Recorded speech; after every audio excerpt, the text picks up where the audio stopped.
Hello my friends, today I want to show you the electrical plan of my small solar panel and the solar charging unit that I've installed here. So yeah, first of all I want to state that I'm not a certified electrician, so do your own research, and I just want to show you my system for demonstration purposes. So this here is a 100 watt solar panel that I've installed on the roof of my garden shed, and the two solar cables are coming down from the roof like this, and they go right into this box here. So now these are the solar cables, and before they go into my MPPT solar charge controller, which has 10 amperes by the way, they first go through this breaker which has 10 amperes as well, and then you can see the solar cables are connecting into my solar charge controller. Then here we have these other two wires that connect to another 10 amps breaker, and those two wires go down into the box. And down here I have two car batteries which are wired in parallel, and those are storing the energy of my solar panel. Then what I also have is a load which is connected to this timer here. So inside of my greenhouse I have connected a heating unit, and this timer switches on the load in the night in between 1 and I believe 7 o'clock in the morning. Then here we can see a small fuse. This one has 10 amps. And now let's go into the greenhouse. And if you enter the greenhouse, here you can see that the wires are coming into the greenhouse. And then finally I have found a heating unit which fits my system. So this one has 96 watts and it's heating this small polytunnel in the night, and yeah, it's protecting my small tomato seedlings from the cold. Okay, so now let's check the temperature. So inside of the greenhouse right now it has 34 degrees Celsius, and in the night it came down to 3 degrees Celsius inside of the greenhouse. So this is actually pretty cold for tomatoes, and also in the next days we are expecting to get colder weather again. So 2 weeks ago we had -5 degrees Celsius inside of the greenhouse, which was preventing my seeds to germinate. So this was the reason why I have installed this heating unit, because last year my tomato yield was not good, and that's because it was far too cold for 3 months in springtime. Alright, and this is my electrical plan that I've drawn of my system. So yeah, I watched many YouTube videos about how you can install your own solar systems, and I've also done a lot of research on the internet, and this is what I've come up with, and it's working and it's safe. But still, I want you to do your own research, because with solar systems you can do many things wrong, and if you do something wrong you can risk, for example, that something is burning, and you can even burn down your house if you make a calculation mistake. So here's how I have calculated my solar system. So first of all, I wanted to have a 12 volt system, because my load is also a 12 volt load. And this is why I have connected the two batteries in parallel, so that the voltage stays the same. Now the MPPT charge controller is rated at 10 amps. So that means that it can output 10 amps at the load side here. So if you want to have a bigger load than 10 amps, then you have to use a different size of solar charge controller. But because my heating device is only 96 watts at about 12.3 volts, it's only drawing 7.8 amperes. And this is why the MPPT charge controller is sized correctly for my system. Okay, so as you can see, I have connected the solar panel to the MPPT. I've connected both of the car batteries, which are lead acid sealed batteries, to the MPPT, and I've connected the load to the MPPT. So this is the heart of the system. Alright, so now next I want to discuss the fuses, the fuse sizes, and the breakers. So how can you calculate a fuse or breaker? So let's start here with this calculation. We have a heater that has 7.8 amperes. You always size your fuse about 25% bigger than the amperage of the load.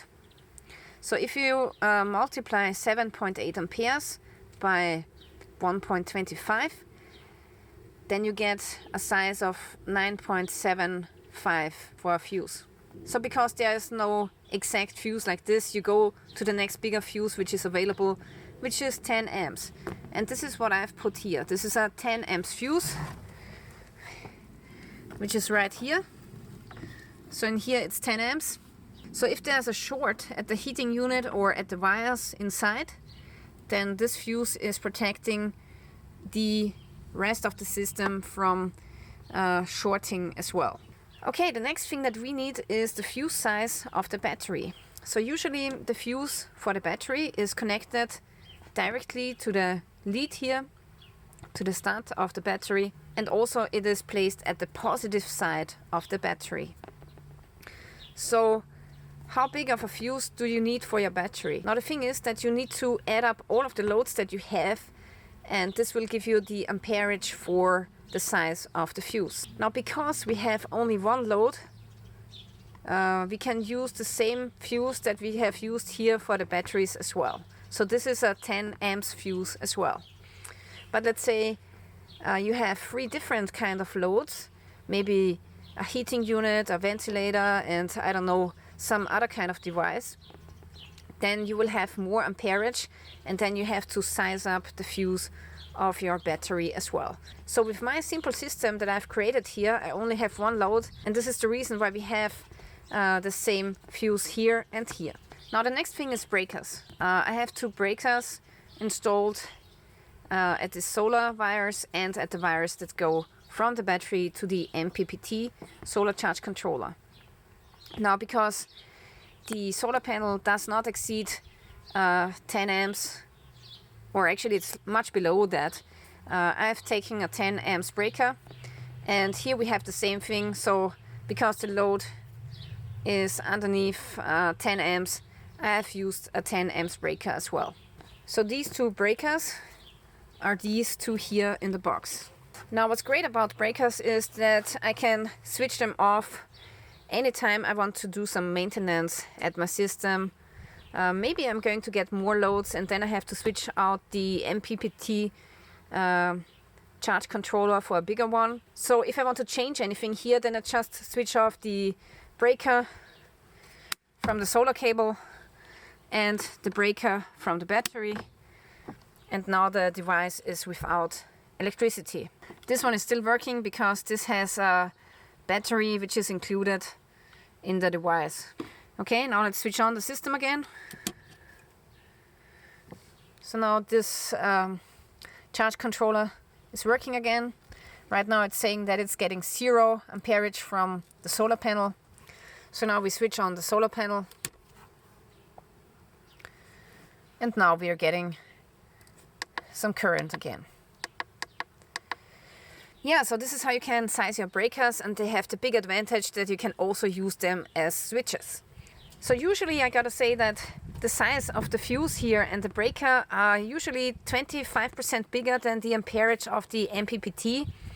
So let's say you have a 40 amps MPPT solar charge controller, you would use a 50 amps fuse here. But I've tried it with 10 amperes and it's working, and the breaker never switched off by itself, and the fuse never burned through at the batteries. So apparently the same size is working for me as well, and that's because the heating unit is constantly staying underneath 10 amperes. Now if this is not working, so if the fuse size and the breaker is too small, it would constantly destroy the fuse or switch off the breaker, and then you would have to take a bigger size of fuse and a bigger size of breaker if that's happening. So you just have to try out which size of fuse works for you, and for my system this 10 ampere breaker is working and I've never had any problems, so I'm going to stick with it.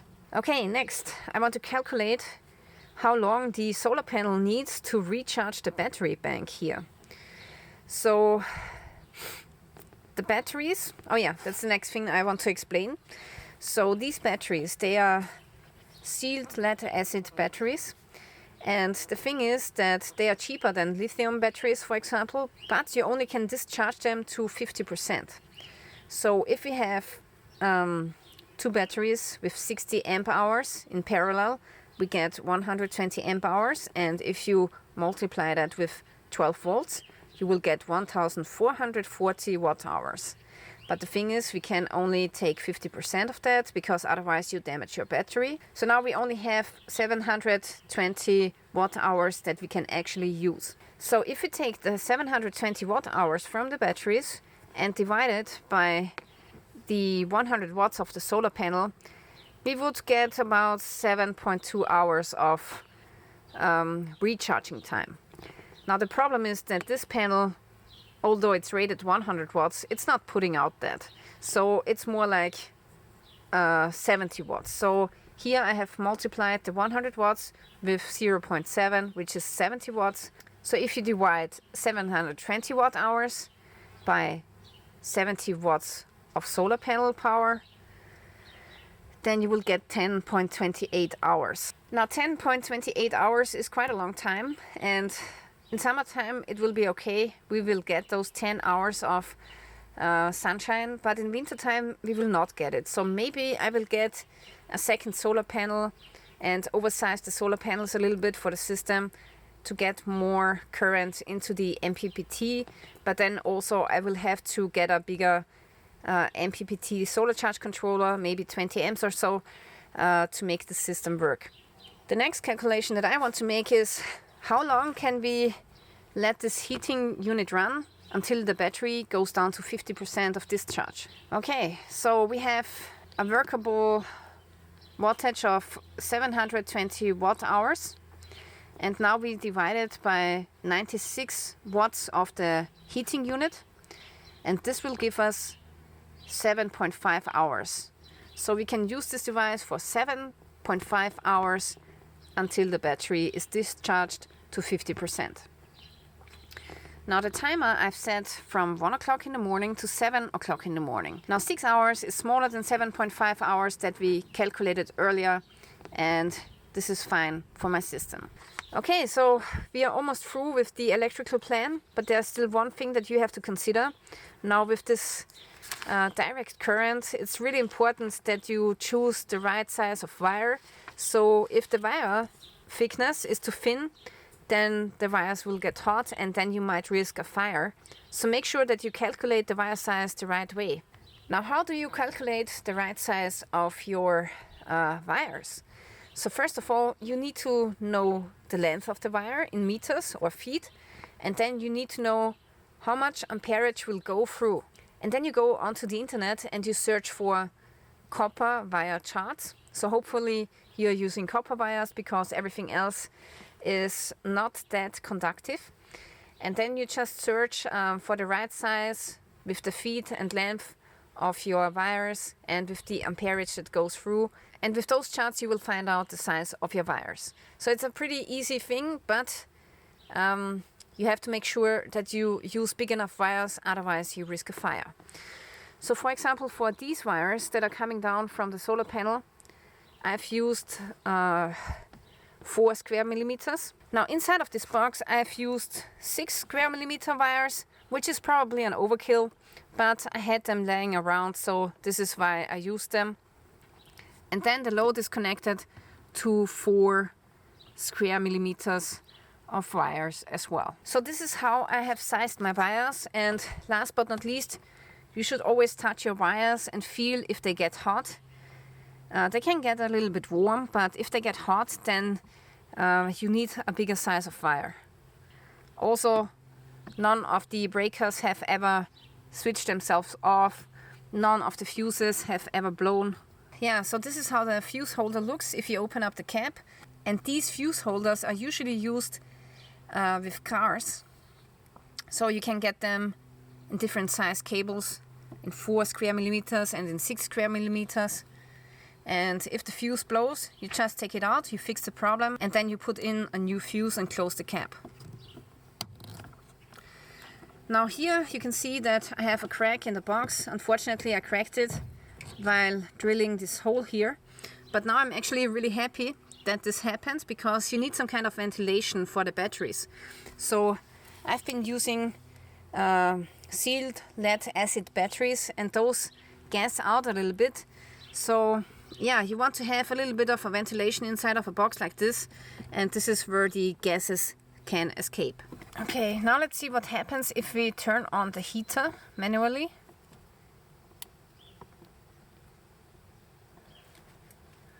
Okay, now we have the load that is switched on. Now you can see that the panel is charging with 60 watts. Now it should be delivering more than this, so 70 watts would be great, but it's not. And that's because it's quite a cheap solar panel that I've gotten off of Amazon. So those are not always the best. Yeah guys, so now I'm going to close the box again. And this entire system, the solar system, cost me about 450 euros or so. So it was not cheap, but it also was not too expensive. And yeah, I like to have this as a backup for blackouts as well. Yeah, so if you're interested in more videos about how you can build your off-grid solar charging system, then make sure that you check out the YouTube channel of Will Prowse. He's a real expert, and he can explain all of this much better than I can. So make sure that you check out his channel and also subscribe to his channel. Okay, so this is it for today. Thank you for watching, and stay tuned till next time.